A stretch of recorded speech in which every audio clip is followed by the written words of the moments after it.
Hi students, ఈ వీడియోలో మనము డీమ్డ్ ఎంబీబీఎస్ కి, ప్రైవేట్ ఎంబీబీఎస్ కి, గవర్నమెంట్ ఎంబీబీఎస్ సీట్స్ కి మధ్య, ఈ కాలేజెస్ కి మధ్య ఉండేటువంటి డిఫరెన్సెస్ గురించి క్లియర్ గా తెలుసుకుంటాం. ఇంతే కాకుండా ఫీ కంపారిజన్, రిజర్వేషన్ ఏముంది, డామిసైల్ రూల్ ఏంటి, మీకు బెస్ట్ ఆప్షన్ ఏంటి, హిడెన్ ఫ్యాక్ట్స్ ఏంటి, కొన్ని డీమ్డ్ యూనివర్సిటీ గురించి మిస్కన్సెప్షన్స్ ఉన్నాయన్నమాట. ఆ హిడెన్ ఫ్యాక్ట్స్ గురించి ఈ వీడియోలో క్లియర్ గా నేను మీకు ఎక్స్ప్లెయిన్ చేస్తాను. ఫస్ట్ వే మనకు government colleges, government MBBS colleges. Government MBBS colleges లో మనకు రెండు రకాలు ఉన్నాయి. ఒకటి సెంట్రల్, రెండోది స్టేట్. సెంట్రల్ అంటే మనకు ఎయిమ్స్ కాలేజెస్ అన్ని కూడా సెంట్రల్ లోకి వస్తాయి. స్టేట్ అంటే స్టేట్ లో ఉండేటువంటి గవర్నమెంట్ మెడికల్ కాలేజెస్ అన్నమాట. సో ఇందులో మనకు యాన్యువల్ ఫీ ఎంత ఉంటుంది అంటే 10,000 రూపీస్ నుండి 30,000 రూపీస్ పర్ ఇయర్ ఉంటుంది. అంటే ఎక్స్ట్రీమ్లీ అఫోర్డబుల్, హెవీగా సబ్సిడైజ్ అయ్యి ఉంటాయి అనమాట. సీట్స్ అనేవి చాలా లిమిట్ గా ఉంటుంది.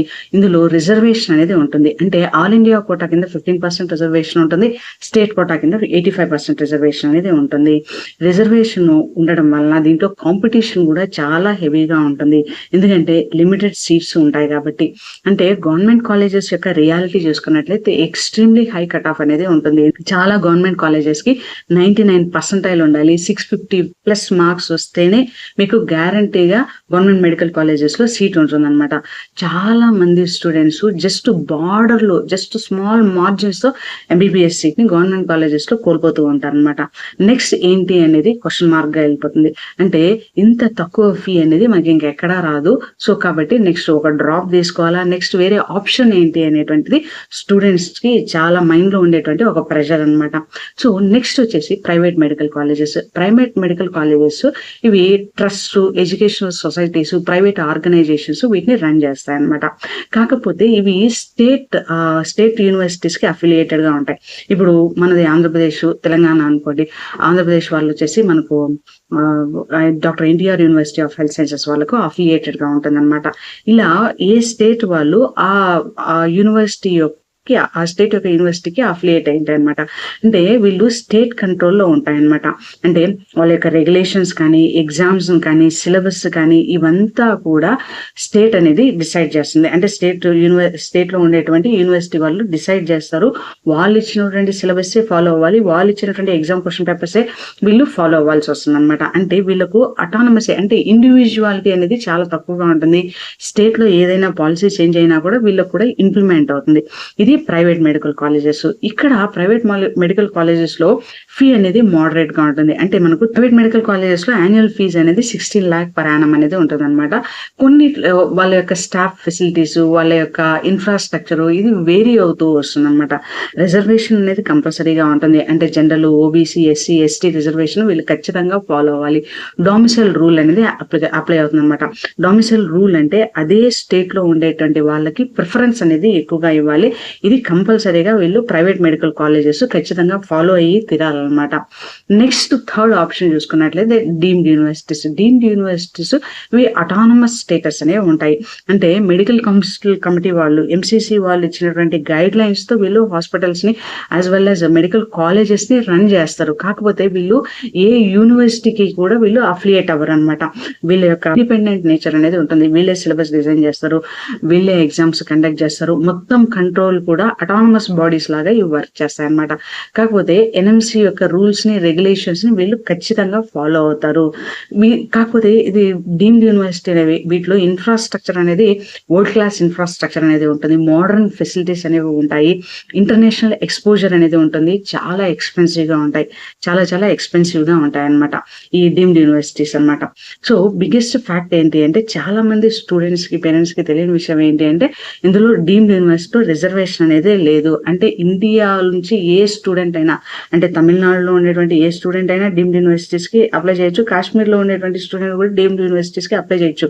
ఇద్దరికి కూడా ఈక్వల్ ప్రిఫరెన్స్ అనేది ఉంటుంది. ఇందులో రిజర్వేషన్ అనేది ఉండదు.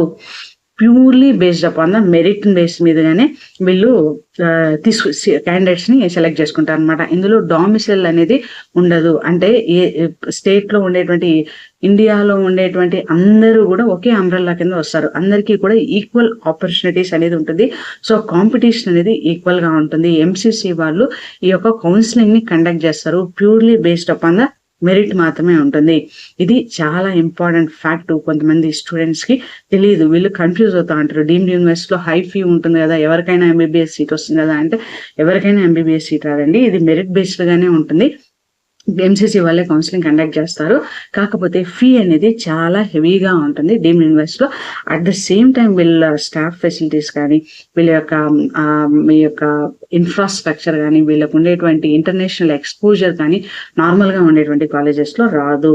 సో సింపుల్ కంపారిజన్ ఏంటి అంటే, గవర్నమెంట్ కాలేజెస్లో మనకు లోయెస్ట్ ఫీ ఉంటుంది 10 to 30 lakh, 10 to 30,000 per year అనేది ఉంటుంది అనమాట. హై కాంపిటీషన్ ఉంటుంది. అంటే మీకు 650 అబోవ్ వచ్చినట్లయితే ఇందులో మీకు వస్తుంది అనమాట. రిజర్వేషన్ అనేది ఉంటుంది, స్టేట్ డొమిసైల్ అడ్వాంటేజ్ అనేది ఉంటుంది, లిమిటెడ్ సీట్స్ ఉంటాయి.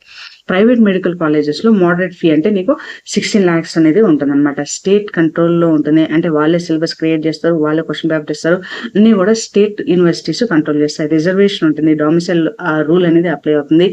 క్వాలిటీ అనేది ఒక్కొక్క కాలేజెస్ లో ఒక్కొక్క విధంగా ఉంటుంది అనమాట. సీట్స్ అవైలబుల్ గానే ఉంటాయి. డీమ్డ్ యూనివర్సిటీలో హై ఫీ అనేది ఉంటుందండి. ఈ హై ఫీస్ 25 lakh వరకు కూడా వెళ్తుంది. ఒక సంవత్సరానికి 25 lakh వరకు కూడా వెళ్తుంది. ఇవి ఫుల్లీ అటానమస్. ఇందులో రిజర్వేషన్ ఉండదు, డొమిసైల్ అనేది ఉండదు అనమాట. ఇన్ఫ్రాస్ట్రక్చర్ ఎక్స్పోజర్ చాలా ఎక్కువగా ఉంటుంది. సో మరి మీ డెసిషన్ అనేది దేని మీద డిపెండ్ అవుతుంది. ఫస్ట్ మీ యొక్క స్కోర్, నీట్ యొక్క స్కోర్ని బట్టి, యాజ్ వెల్ యాజ్ మీ యొక్క బడ్జెట్ని బట్టి అలా డిపెండ్ అవుతుంది. ఇప్పుడు మనకు ప్రైవేట్ యూనివర్సిటీస్లో ప్రైవేట్ ఎంబీబీఎస్ కాలేజెస్ చేయాలి అంటే మీకు 16 lakh per annum అవుతుంది. అదే మీరు ఇంకొక 20 lakhs స్పెండ్ చేసినట్లయితే మీరు డీమ్డ్ ఎంబీబీఎస్ చేయొచ్చు అనమాట. అందులో మీకు ఇన్ఫ్రాస్ట్రక్చర్ చాలా బాగా ఉంటుంది, ఫ్యాకల్టీ చాలా బాగుంటారు, మీ యొక్క ఎక్స్పోజర్ అనేది చాలా బాగుంటుంది అనమాట.